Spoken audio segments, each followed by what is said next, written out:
जय हिंद दोस्तों। आप सभी का एम के शाह क्लास में स्वागत है। आज से बहुत ही महत्वपूर्ण टॉपिक शुरू हो रही है, आधुनिक भारत का इतिहास। आधुनिक भारत के इतिहास का ये लेक्चर नंबर 2 है। पहले जो लेक्चर नंबर 1 है उसमें हम लोगों ने देखा है भारत में यूरोपीय कंपनियों का आगमन, और ये घटना चक्र आधुनिक भारत का इतिहास का ये दूसरा लेक्चर है। दूसरे लेक्चर में हम लोग देखेंगे ईस्ट इंडिया कंपनी और भारत के नवाब। तो ईस्ट इंडिया कंपनी और भारत के जो नवाब हैं इनसे रिलेटेड हम लोग फैक्ट्स देख ले रहे हैं, और फिर जितने पीवाई के क्वेश्चन अब तक बने हुए हैं इस टॉपिक से उन क्वेश्चनों को देखेंगे। दोस्तों, आधुनिक भारत के इतिहास से क्वेश्चन आपके सभी एग्जामों में ज़्यादातर क्वेश्चन अगर हिस्ट्री से बनते हैं तो हिस्ट्री में सबसे ज़्यादा क्वेश्चन आपके आधुनिक भारत के इतिहास से बनते हैं। वो आपका कोई भी एग्जाम हो, चाहे आर हो या यूपीपीसीएस हो या एसएससी हो, सबसे ज़्यादा क्वेश्चन आपके आधुनिक भारत के इतिहास से देखने को मिलते हैं। और ये टॉपिक नंबर 2 है, ईस्ट इंडिया कंपनी और भारत के नवाब। तो भारतीय इतिहास में घटना चक्र पूर्वावलोकन का है। इसमें हम लोग सबसे पहले जो है ईस्ट इंडिया कंपनी और बंगाल के नवाब से रिलेटेड जो है पहले फैक्ट्स देख ले रहे हैं, और उसके बाद में जो है जो पीवाईक्यू क्वेश्चन अब तक बने हुए हैं उन क्वेश्चनों को कवर करेंगे। दोस्तों, वीडियो बहुत ही इंपॉर्टेंट है, एंड तक जरूर देखिएगा। बहुत बड़ा टॉपिक नहीं है, तो देर न करते हुए वीडियो को शुरू करते हैं। चैनल पर पहली बार है तो चैनल को लाइक, शेयर और सब्सक्राइब जरूर करिएगा। पहला पॉइंट कह रहा है कि मुगल सम्राट द्वारा स्वतंत्र रूप से नियुक्त बंगाल का जो अंतिम गवर्नर जनरल था वो था मुर्शीद कुली खां। तो मुगल सम्राट के द्वारा जो नियुक्त किया गया अंतिम गवर्नर था मुर्शीद कुली खां। इसने 1717 ईस्वी से 1727 ईस्वी तक शासन किया। इसने अपनी राजधानी ढाका से मकसूदाबाद बनाया। पहले ढाका था, उसके बाद इसने मकसूदाबाद बनाया और नगर का नाम रखा मुर्शिदाबाद। उस नगर का नाम रखा मुर्शिदाबाद। इसने भूमि बंदोबस्त में इजारा व्यवस्था, ध्यान रखिएगा, इजारा व्यवस्था किसने शुरू की? ये इजारा व्यवस्था शुरू की थी मुर्शीद कुली खां ने। उसके बाद आते हैं अलीवर्दी खां। अलीवर्दी खां ने 1740 ईस्वी से 1756 ईस्वी तक जो है इसने शासन किया। तो इसने क्या किया? यूरोपियों की तुलना मधुमक्खियों से की, यानी जो यूरोपवासी थे उनकी तुलना किससे की? मधुमक्खियों से की। ये क्वेश्चन बना हुआ है, तो ये ध्यान रखिएगा कि यूरोपियों की जो तुलना है मधुमक्खियों से की। किसने की? अलीवर्दी खान ने की। कहा है कि इसने कहा कि यदि इन्हें न छेड़ा जाए तो वह शहद देंगी, और यदि छेड़ा जाए तो वह काट काट कर मार डालेंगी। ये कथन अलीवर्दी खां का है। फिर आगे है कि इसके मृत्यु के बाद उसका जो दौहित्र था वो सिराजुद्दौला उत्तराधिकारी बना। और ब्लैक होल की जो कथित घटना है, ब्लैक होल की जो घटना है ये आपके 20 जून 1756 ईस्वी को सिराजुद्दौला के समय में हुई थी। तो ये भी ध्यान रखिएगा, क्वेश्चन आज बना हुआ है कि ब्लैक होल की घटना किसके समय में हुई थी। ये ब्लैक होल की जो घटना है ये सिराजुद्दौला के समय में हुई थी। अगला पॉइंट कह रहा है कि जे जेड हालवेल जो शेष जीवित रहने वालों में से एक था, के अनुसार 18 फीट लंबे, 14 फीट तथा 14 फीट 10 इंच चौड़े कक्ष में 146 अंग्रेज बंदी कर दिए गए, और अगले दिन उनमें से केवल 23 व्यक्ति ही बच पाए। ये घटना ब्लैक होल के नाम से प्रसिद्ध है, और ये घटना हुई थी सिराजुद्दौला के समय में। आगे कह रहा है कि समकालीन मुस्लिम इतिहासकार गुलाम हुसैन लिखते हैं, गुलाम हुसैन ने अपनी पुस्तक शियार उल मुस्त खैरीन यानी शियार उल मुत खैरीन में गुलाम हुसैन ने लिखा है, इसका कोई उल्लेख नहीं किया है। भारतवर्ष में ब्रिटिश साम्राज्य का संस्थापक लॉर्ड रॉबर्ट क्लाइव को माना जाता है। तो भारत में ब्रिटिश साम्राज्य का संस्थापक किसे माना जाता है? जो है रॉबर्ट क्लाइव को माना जाता है। और जिसने प्लासी का युद्ध, बहुत इंपॉर्टेंट है, प्लासी का युद्ध कई बार पूछा गया कि कब हुआ? ये 1757 ईस्वी में हुई, यानी 23 जून 1757 ईस्वी को जो है प्लासी का युद्ध हुआ। में बंगाल के जो नवाब थे सिराजुद्दौला को पराजित कर पहली बार भारत में ब्रिटिश प्रभुत्व की नींव रखी थी। और ये किसने रखी थी? ये रॉबर्ट क्लाइव ने रखी थी। आगे कह रहा है प्लासी जो कि वर्तमान नाम प्लासी का युद्ध का मैदान पश्चिम बंगाल राज्य के नदिया जिले में भागीरथी नदी के किनारे स्थित है। तो ये पश्चिम बंगाल में है। और क्लाइव भारत में बंगाल के गवर्नर के पद पर 1757 ईस्वी से 1760 ईस्वी तक था, तथा 1765 से 1767 ईस्वी तक जो है इसने शासन किया। आगे कह रहा है कि इस दौरान उसने अवध के नवाब शुजाउद्दौला के साथ इलाहाबाद की संधि की। अंग्रेज सैनिकों का एक श्वेत विद्रोह उसके समय में हुआ था। कलायु द्वारा बंगाल में सफलतापूर्वक एक लुटेरा राज्य की स्थापना की गई। कलायु एक सैनिक के रूप में जननेता था। फिर आगे कह रहा है कि विलियम पिट का कथन है कि वह स्वर्ग से उत्पन्न सेनानायक था।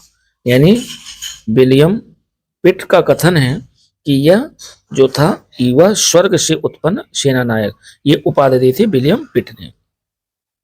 आगे अलीवर्दी खां के उत्तराधिकारी नवाबों में एक आता है नाम मीर कासिम का, जो कि 1760 से 1763 ईस्वी तक सबसे योग्य था और पूर्णिया तथा रंगपुर के फौजदार के रूप में वह अपनी योग्यता पहले ही दर्शा चुका था।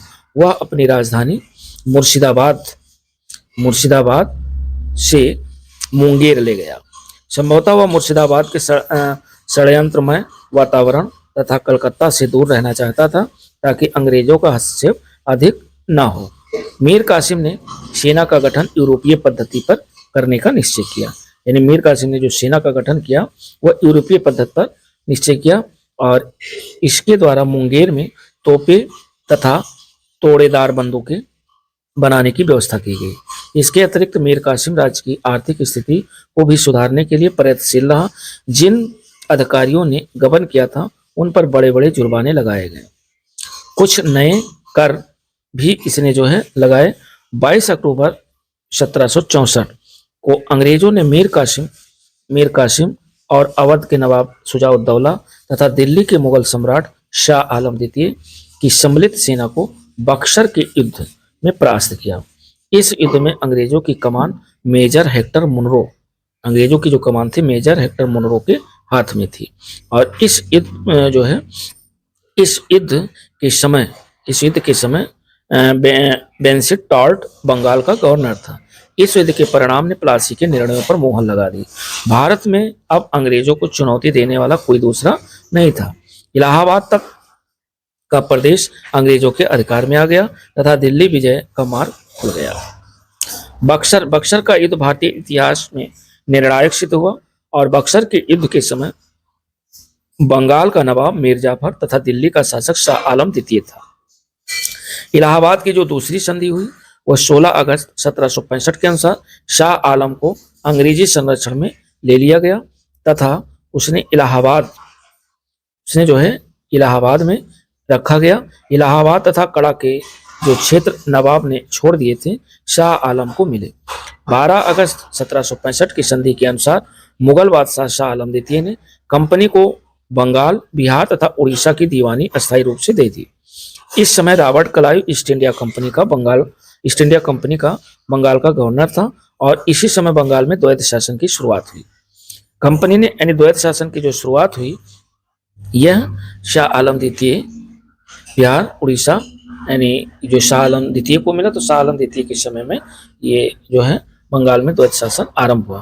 कंपनी में दीवानी कार्य के लिए 2 उप दीवान, बंगाल के लिए मोहम्मद रजा खां तथा बिहार के लिए राजा शिताब राय की नियुक्ति की गई। शाह आलम द्वितीय का संपूर्ण जीवन आपदाओं से ग्रस्त रहा तथा उसे अंधा कर दिया गया। शाह आलम द्वितीय के समय 1803 ईस्वी में दिल्ली पर अंग्रेजों का अधिकार हो गया और शाह आलम द्वितीय तथा उसके 2 उत्तराधिकारी यानी अकबर द्वितीय 1806 से 37 ईस्वी और बहादुर शाह द्वितीय या 1837 से 57 ईस्वी तक ईस्ट इंडिया कंपनी के पेंशन भोगी मात्र बनकर रह गए। तो एक तो उत्तराधिकारी था अकबर द्वितीय और एक बहादुर शाह द्वितीय। 1765 ईस्वी में अंग्रेजों द्वारा सिलहट की दीवानी प्राप्त की गई तथा बर्मा युद्ध के बाद स्कॉट द्वारा सिलहट को जयंतिया तथा गारो पहाड़ी क्षेत्रों से जोड़ने के लिए सड़कों का निर्माण किया जाने लगा, जिसके विरोध स्वरूप इन पहाड़ियों पर रहने वाली जो खासी जनजाति के लोग थे ने अपने नेता तीरथ सिंह के नेतृत्व में विद्रोह कर दिया। तीरथ सिंह के नेतृत्व में खासी जनजातियों ने विद्रोह कर दिया और के एम पनिक्कर ने कहा कि 1765 ईस्वी से 1772 ईस्वी तक कंपनी ने बंगाल में डाकुओं का जो है राज स्थापित कर दिया। तो ये इससे रिलेटेड कुछ फैक्ट्स थे। अब हम लोग क्वेश्चन देखते हैं, और क्वेश्चन जो अब तक इस टॉपिक से बने हुए हैं, चाहे वो यूपीपीसीएस में आया क्वेश्चन हो, चाहे आरओ या एसएससी में पूछा गया, अब तक जितने भी क्वेश्चन बने हुए उन्हें हम लोग देखते हैं। पहला क्वेश्चन कह रहा है कि निम्नलिखित में से कौन एक मुगल सम्राट द्वारा नियुक्त बंगाल का अंतिम गवर्नर था। यानी मुगल सम्राट ने नियुक्त किया, अभी हम लोगों ने ऊपर फैक्ट्स में देखा है, और मुगल सम्राट द्वारा नियुक्त बंगाल का जो है अंतिम गवर्नर कौन था, तो ये अंतिम गवर्नर था मुर्शीद कुली खां। राइट ऑप्शन बी विकल्प है।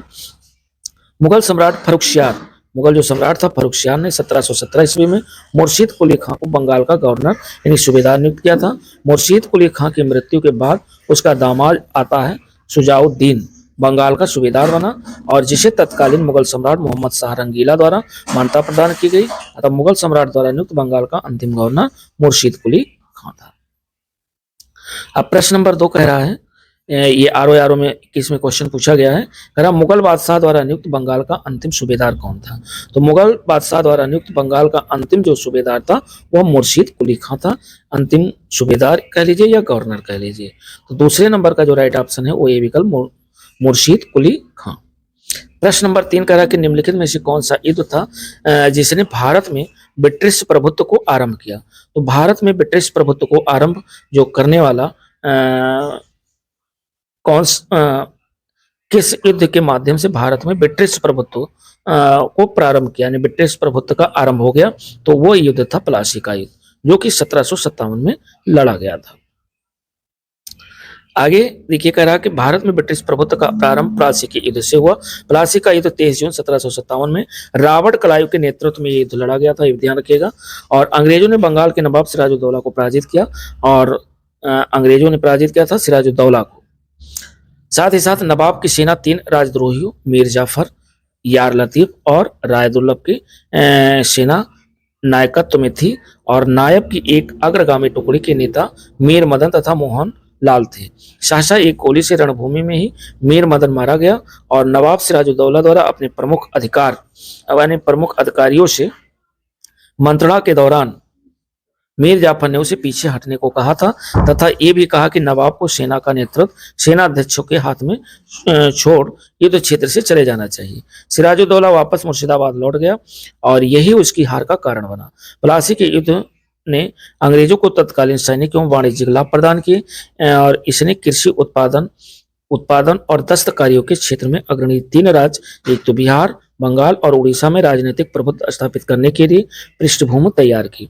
इस युद्ध ने वस्तुतः भारत में ब्रिटिश साम्राज्य की नींव डाली, तथा इसे भारत में ब्रिटिश ईस्ट इंडिया कंपनी की पहली निर्णायक सफलता माना जाता है। जबकि सर्वाधिक जो निर्णायक युद्ध था वो बक्सर का युद्ध था। बक्सर का युद्ध लड़ा गया 1764 में, जिसने भारत में वास्तविक रूप से ब्रिटिश प्रभुत्व स्थापित की। प्रश्न नंबर 4 कह रहा है कि इंग्लैंड की ईस्ट इंडिया कंपनी की भारत में प्रथम निर्णायक सैन्य सफलता मानी जाती है। तो इंग्लैंड की ईस्ट इंडिया कंपनी की भारत में प्रथम निर्णायक सैन्य सफलता मानी जाती है, और वो मानी जाती है प्लासी का युद्ध, क्योंकि 23 जून 1757 को लड़ा गया था। 4 नंबर का राइट ऑप्शन आपका भी विकल्प है प्लासी का युद्ध। 4 नंबर के बाद क्वेश्चन नंबर हम लोग 5 देखते हैं। 5 नंबर कह रहा है कि प्लासी का युद्ध कब लड़ा गया, यानी प्लासी का जो है ये युद्ध ये कब लड़ा गया। तो प्लासी का युद्ध लड़ा गया था वर्ष 1757 ईस्वी में, 23 जून 1757 को। राइट ऑप्शन 5 नंबर का भी विकल्प है। बहुत बार क्वेश्चन पूछा गया है, ध्यान रखिएगा। तो 5 नंबर का राइट ऑप्शन भी विकल्प 1757। आगे 6 नंबर क्वेश्चन कह रहा है कि सिराजुद्दौला लॉर्ड क्लाइव द्वारा परास्त हुआ था। सिराजुद्दौला परास्त हुआ था किसके द्वारा, लॉर्ड क्लाइव के द्वारा। और कब परास्त, यानी किस युद्ध में परास्त हुआ था, तो वो युद्ध था प्लासी का युद्ध। तो प्लासी के युद्ध में लॉर्ड क्लाइव के द्वारा सिराजुद्दौला को पराजित किया गया था। तो राइट ऑप्शन 6 नंबर का ए विकल्प होगा प्लासी। 7 नंबर क्वेश्चन कह रहा है कि भारतवर्ष में ब्रिटिश साम्राज्य का संस्थापक कौन था।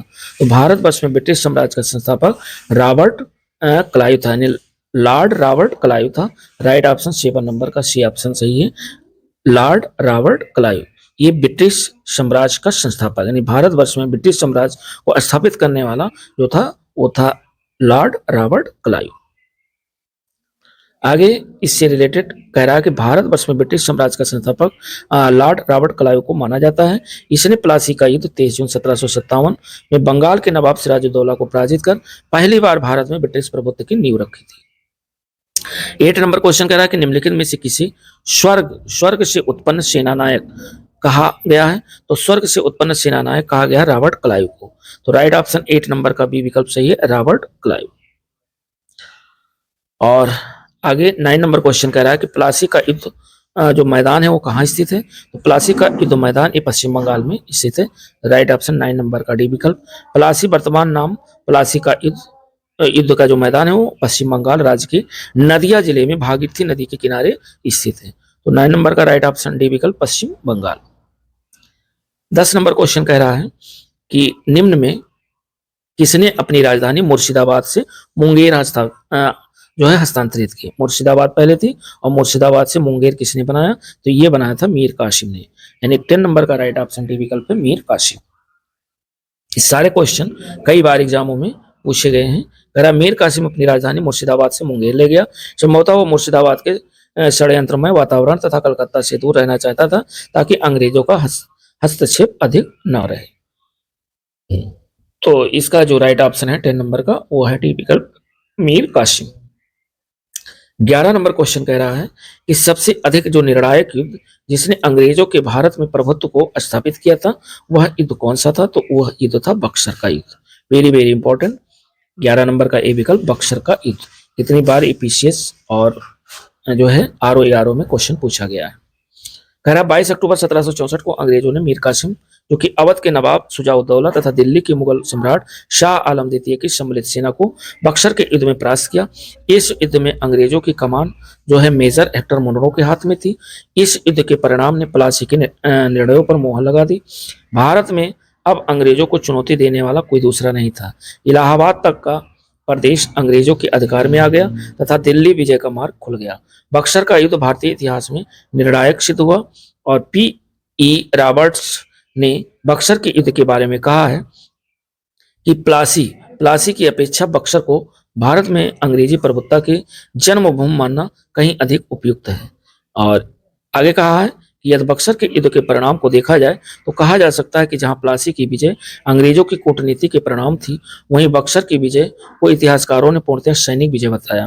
प्लासी के युद्ध ने अंग्रेजों की प्रभुत्ता बंगाल में स्थापित की परंतु बक्सर के युद्ध ने कंपनी को एक अखिल भारतीय शक्ति का रूप दे दिया। तो ये था पी रॉबर्ट्स का कथन था। और आगे हम लोग 12 नंबर क्वेश्चन देखते हैं। 12 नंबर में कह रहा है कि अंग्रेजी ईस्ट इंडिया कंपनी द्वारा लड़े गए निम्नलिखित युद्धों में से कौन सा सर्वाधिक निर्णायक रहा। तो अंग्रेजी ईस्ट इंडिया कंपनी द्वारा जो लड़ा गया युद्ध है उसमें सबसे ज्यादा जो निर्णायक युद्ध था वो था बक्सर की लड़ाई यानी बक्सर का युद्ध। 12 नंबर का राइट ऑप्शन ए विकल्प है बक्सर की लड़ाई। आगे हम लोग देखते हैं 13 नंबर क्वेश्चन। 13 नंबर कह रहा है कि निम्नलिखित में से कौन सा युद्ध भारत में अंग्रेजों के आधिपत्य की स्थापना की दृष्टि से सबसे महत्वपूर्ण समझा जाता है और वो युद्ध है बक्सर का युद्ध। ये राइट ऑप्शन 13 नंबर का ए विकल्प है बक्सर। सारे क्वेश्चन पूछे गए हैं और क्वेश्चन बहुत ही इंपॉर्टेंट है। 14 नंबर कह रहा है कि बक्सर के युद्ध के समय दिल्ली का शासक कौन था। तो जब बक्सर का युद्ध हुआ उस समय दिल्ली का शासक था शाह आलम द्वितीय। यानी राइट ऑप्शन आपका डी विकल्प है शाह आलम द्वितीय। 14 नंबर का डी ऑप्शन शाह आलम द्वितीय। 15 नंबर क्वेश्चन कह रहा है कि बक्सर की लड़ाई के समय बंगाल का नवाब कौन था। तो बक्सर की जब लड़ाई हुई या बक्सर का जब युद्ध हुआ उस समय बंगाल का जो नवाब थे वो मीर जाफर थे। राइट ऑप्शन 15 का बी विकल्प मीर जाफर। 16 नंबर क्वेश्चन हम लोग देखते हैं और 16 नंबर क्वेश्चन कह रहा है कि निम्नलिखित में से किस एक शासक ने ईस्ट इंडिया कंपनी को दीवानी प्रदान की थी। तो एक शासक था जिसने ईस्ट इंडिया कंपनी को दीवानी प्रदान की और वो शासक कौन था। तो वो शासक था शाह आलम द्वितीय। राइट ऑप्शन 16 नंबर का सी विकल्प सही है शाह आलम द्वितीय। और आगे हम लोग इससे रिलेटेड कुछ फैक्ट देख ले रहे हैं कि इलाहाबाद की दूसरी संधि 16 अगस्त 1765 के अनुसार शाह आलम को अंग्रेजी संरक्षण में ले लिया गया तथा उसे इलाहाबाद में रखा गया। इलाहाबाद तथा कड़ा के जो क्षेत्र नवाब ने छोड़ दिए थे शाह आलम को मिले और 12 अगस्त 1765 के अपने फरमान द्वारा मुगल बादशाह शाह आलम द्वितीय ने कंपनी को बंगाल बिहार तथा उड़ीसा की दीवानी अस्थायी रूप से दे दी।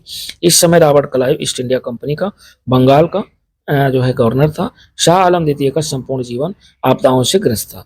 उसने 1788 ईस्वी में अंधा कर दिया गया, यानी उसे जो है 1788 ईस्वी में अंधा कर दिया गया। तथा शाह आलम द्वितीय के समय में 1803 ईस्वी में दिल्ली पर अंग्रेजों का अधिकार हो गया। शाह आलम द्वितीय तथा उसके दो उत्तराधिकारी अकबर द्वितीय, जो कि 1806 से 37 ईस्वी तक 1837 ईस्वी तक, और बहादुर शाह द्वितीय 1837 से 1857 ईस्वी तक ईस्ट इंडिया कंपनी के पेंशन भोगी मात्र बनकर रह गए। तो ये था। और 17 नंबर क्वेश्चन कह रहा है कि 1765 ईस्वी में ईस्ट इंडिया कंपनी को बंगाल की दीवानी किसने प्रदान की? तो 1765 ईस्वी में ईस्ट इंडिया कंपनी को बंगाल की जो दीवानी है वो प्रदान की थी मुगल सम्राट ने। तो राइट ऑप्शन हमारा 17 का बी विकल्प हो जाएगा, मुगल सम्राट। 18 नंबर क्वेश्चन देखते हैं। और 18 नंबर क्वेश्चन कह रहा है कि किस गवर्नर के कार्यकाल में ईस्ट इंडिया कंपनी को शहंशाह शाह आलम द्वारा बंगाल, बिहार, उड़ीसा में दीवानी अधिकार दिए गए थे? तो ये दीवानी अधिकार दिए गए थे लॉर्ड क्लाइव के द्वारा, यानी राइट ऑप्शन 18 का ए विकल्प है, लॉर्ड क्लाइव। आगे 19 नंबर क्वेश्चन कह रहा है कि 19 नंबर सम्राट शाह आलम द्वितीय ने ईस्ट इंडिया कंपनी को बंगाल, बिहार तथा उड़ीसा की दीवानी प्रदान की। तो ये कब प्रदान की? ये प्रदान की थी 12 अगस्त 1765 ईस्वी को प्रदान की थी। तो 19 नंबर का राइट ऑप्शन ए विकल्प है, 12 अगस्त 1765। 20 नंबर क्वेश्चन कह रहा है कि इलाहाबाद की जो संधि है, इलाहाबाद की संधि के बाद रॉबर्ट क्लाइव ने मुर्शिदाबाद का उप दीवान किसे बनाया? तो इलाहाबाद की संधि के बाद रॉबर्ट क्लाइव ने मुर्शिदाबाद का जो उप दीवान बनाया वो बनाया था मोहम्मद रजा खां को, यानी राइट ऑप्शन 20 नंबर का ये विकल्प है, मोहम्मद रजा खां। इलाहाबाद की दूसरी संधि 16 अगस्त 1765 के अनुसार भगोड़े सम्राट शाह आलम को अंग्रेजी संरक्षण में लिया गया तथा उसे इलाहाबाद में रखा गया। शाह आलम ने उपयुक्त संधि के प्रावधान द्वारा कंपनी को बंगाल, बिहार, उड़ीसा की दीवानी अस्थायी रूप से दे दी और नज्म उद्दौला को बंगाल का नवाब स्वीकार किया गया। उसके बदले नवाब द्वारा सम्राट को 26 लाख रुपए वार्षिक अदा करना था। इस समय कंपनी सीधे कर संग्रह करने का भार न तो लेना चाहती थी और न ही उसके पास ऐसी क्षमता थी। कंपनी ने क्या किया? कंपनी ने दीवानी कार के लिए दो उप दीवान, एक तो बंगाल के लिए मोहम्मद रजा खां तथा बिहार के लिए राजा सिताब राय की नियुक्ति की। साथ ही साथ मोहम्मद रजा खां उप नाजिम के रूप में भी कार्य करते थे और इस प्रकार समस्त दीवानी तथा निजामत का जो कार्य था वो भारतीयों द्वारा ही चलता था, यद्यप अधिकार कंपनी के हाथ में था। आगे हम लोग 21 नंबर क्वेश्चन देखते हैं। और 21 नंबर क्वेश्चन कह रहा है कि 1765 ईस्वी में दीवानी प्रदान किए जाने के बाद ब्रिटिश सबसे पहले निम्नलिखित में से किस पर्वतीय जनजाति के संपर्क में आए? तो 1765 ईस्वी में दीवानी प्रदान किए जाने के बाद जो ब्रिटिश सबसे पहले संपर्क में आए थे वो आए थे खासी जनजाति के संपर्क में। ये खासी एक पहाड़ी जनजाति है और इसी के संपर्क में आए थे। 21 नंबर का राइट ऑप्शन बी विकल्प खासी। इससे रिलेटेड कह रहा है कि बंगाल की दीवानी प्राप्त करने के बाद ब्रिटिश 1765 ईस्वी में सिलाहट आए और खासी जनजाति के लोग चावल, नमक एवं सूखी मछलियों के बदले रेशम, सूती सामान, लोहा, मोम, मधु एवं सींग का व्यापार करने हेतु सिलहट की सीमा पर पंडुआ में आते थे और खासी पर्वतों में पाए जाने वाले चूना पत्थर का उपयोग तब बंगाल में चूना पत्थर की मांग की पूर्ति हेतु किया जाता था। कुछ समय बाद जो है ईस्ट इंडिया कंपनी के ब्रिटिश अधिकारी चूना पत्थर का व्यापार करने लगे, जिससे वह खासी जनजाति के संपर्क में आए। आगे 22 नंबर क्वेश्चन हम लोग देखते हैं और 22 नंबर क्वेश्चन कह रहा है, ये चूंकि कोट पर आधारित प्रश्न है, इसको देखते हैं। कह रहा अवध सल्तनत के हिंदू नायब वजीर के संदर्भ में निम्नलिखित कथनों में कौन से कथन सही हैं? राजा टिकैत राय नवाब आसफुद्दौला की अर्थ मंत्री थे। और दूसरा कह रहा है कि अवध के नवाबों के राज में सामान्यतया कतिपय हिंदू जातियों के लोगों को उच्च स्थान प्राप्त था। तो इसमें पूछ रहा है कि कौन से सही है, कोर्ट से सही उत्तर का चुनाव करना है। तो इसमें दोनों कथन सही हैं, यानी फर्स्ट भी सही और सेकंड भी सही है। राइट ऑप्शन आपका सी विकल्प सही है, 1 और 2 दोनों सही हैं। और आगे हम लोग देखते हैं 23 नंबर क्वेश्चन कह रहा है कि 18वें शतक में भारत में लड़े गए युद्धों का निम्नलिखित में से कौन सा कालक्रम सही है? यानी 18वीं शताब्दी में कौन कौन से युद्ध लड़े गए और उनका कालक्रम लगाना है। तो सबसे पहले 18वीं शताब्दी में जो युद्ध लड़ा गया वो अंबर का युद्ध लड़ा गया, उसके बाद प्लासी युद्ध लड़ा गया, फिर बांडीवास का युद्ध हुआ और फिर बक्सर का युद्ध हुआ। यानी राइट ऑप्शन आपका बी विकल्प सही है। और अंबर का युद्ध, फिर प्लासी युद्ध, फिर बांडीवास, फिर बक्सर का युद्ध। राइट ऑप्शन 23 नंबर का बी विकल्प सही है। देखिए, अंबर का युद्ध 1749 में, प्लासी का युद्ध 1757 में, बांडीवास का युद्ध 1760 में और बक्सर का युद्ध 1764 ईस्वी में लड़ा गया। 24 नंबर क्वेश्चन कह रहा है कि उस फ्रांसीसी सेनापति का नाम बताइए जो 1760 ईस्वी की बांडीवास के युद्ध में पराजित हुआ। तो 1760 ईस्वी के बांडीवास के युद्ध में पराजित हुआ और वो फ्रांसीसी जो सेनापति है वो काउंटी लाली है, अर्थात राइट ऑप्शन आपका ए विकल्प है, काउंट लाली। तो 24 का ए विकल्प सही है। और 25 नंबर क्वेश्चन कह रहा है कि बांडीवास का युद्ध 1760 ईस्वी में लड़ा गया, तो ये किस इसमें कौन, बांडीवास के युद्ध 1760 ईस्वी में यानी ब्रिटिश ने फ्रेंच को हराया था। राइट ऑप्शन आपका सी विकल्प है। बांडीवास का युद्ध कब लड़ा गया? 1760 में। और किसने किसको हराया? तो ब्रिटिश ने फ्रेंच को हराया था। तो राइट ऑप्शन इसका सी विकल्प सही है। और 25 नंबर के बाद हम लोग देखते हैं 26 नंबर क्वेश्चन। 26 नंबर कह रहा है कि 1760 का जो प्रसिद्ध बांडीवास का युद्ध था अंग्रेजों द्वारा किसके खिलाफ लड़ा गया था? तो 1760 में बांडीवास का युद्ध लड़ा गया 1760 में, और अंग्रेजों द्वारा किसके खिलाफ लड़ा गया? तो अंग्रेजों द्वारा ये फ्रांसीसियों के खिलाफ लड़ा गया था। राइट ऑप्शन आपका 26 का ये विकल्प है, फ्रांसीसी, जिसे फ्रेंच भी कहते हैं। 27 नंबर क्वेश्चन कह रहा है कि निम्नलिखित में से कौन सा युद्ध सही सुमेलित है? सही सुमेलन वाला बताना है। बक्सर का युद्ध, ये मीर जाफर के विरुद्ध कलाई, ये गलत है। और जो दूसरा है बांडीवास का युद्ध है, ये फ्रांसीसी के विरुद्ध ईस्ट इंडिया कंपनी ने लड़ा था। तो ये आपका बी वाला सही सुमेलित है, बाकी सी भी गलत है और डी भी गलत है। अब हम लोग देखते हैं इसमें कि जो बक्सर का युद्ध है, बक्सर का युद्ध 22 अक्टूबर 1764 को अवध के नवाब शुजाउद्दौला और मुगल सम्राट शाह आलम तथा मीर कासिम की संयुक्त सेनाओं और अंग्रेजों के मध्य हुआ था। बांडीवास का युद्ध 22 जनवरी 1760 को अंग्रेज तथा फ्रांसीसियों के मध्य हुआ। इस युद्ध में फ्रांसीसी पराजित हुए और यही पराजय भारत में उनके पतन की शुरुआत थी। फिर आता है चिलियावाला का जो युद्ध है, 13 जनवरी 1849 को लड़ा गया। इस युद्ध में जो अंग्रेजी सेना थी, अंग्रेजी सेना का नेतृत्व लॉर्ड गफ ने किया तथा सिख सेना शेर सिंह के नेतृत्व में लड़ी। ये युद्ध जो है अनिर्णित समाप्त हुआ, यानी इसमें निर्णय नहीं हो सका। और इस युद्ध के समय जो है भारत का जो गवर्नर जनरल था वो था लॉर्ड डलहौजी। और खुर्दा का जो युद्ध है ये 1795 ईस्वी में निजाम के विरुद्ध मराठों द्वारा लड़ा गया, जिसमें निजाम की हार हुई। तो इसमें जो राइट ऑप्शन है वो आपका बी विकल्प सही है। 28 नंबर क्वेश्चन कह रहा है कि निम्न में से किसने भारत में अंग्रेजों का सर्वाधिक विरोध किया? तो भारत में सबसे ज्यादा अंग्रेजों का विरोध करने वाले जो थे वो थे मराठा, यानी राइट ऑप्शन 28 नंबर का ये विकल्प है, मराठा। भारत में अंग्रेजों का सर्वाधिक विरोध मराठों द्वारा किया गया। 3 आंग्ल मराठा युद्धों के बाद ही मराठा शक्ति को दबाया जा सका। मुगल साम्राज्य के खंडहरों पर मराठों ने अपने साम्राज्य की आधारशिला रखी। इन्हीं परिस्थितियों में अंग्रेजों ने भी लाभ उठाया तथा प्रथम आंग्ल मराठा युद्ध में अंग्रेजों को मुंह की खानी पड़ी और सालाबाई की संधि से प्रथम युद्ध बंद हुआ।